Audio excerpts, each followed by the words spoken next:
tuman Xalqobod mahallasida joylashgan. Xalq banki bilan hamkorlikda bir konta bir mahsulot bo'yicha amalga oshirilayotgan ishlar bo'yicha 185-kontirdamiz. 185-kontirda umumiy yer maydoni 11 gektardan ziyod. Bu yerda 21 ta dehqon xo'jaligi mavjud. 21 ta dehqon xo'jaligimiz birinchi ekin hosildorligi uchun piyoz ekkan.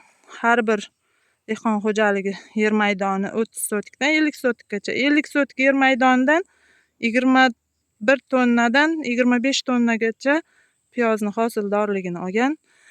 1 kilo piyozi tan narxi 4000 so'mdan 1 kilo piyozni sotgan.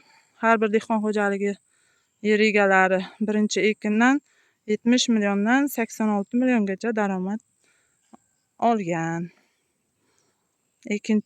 Hozir 11 gektardan 9 gektari piyozni hosildorligini, birinchi ekin piyoz hosildorligini yig'ishtirib olib, 2 gektarida piyoz turibdi. Mana ikkinchi ekin, ya'ni yer yong'oq uchun shudigarlash ishlari amalga oshirilmoqda 9 gektarda.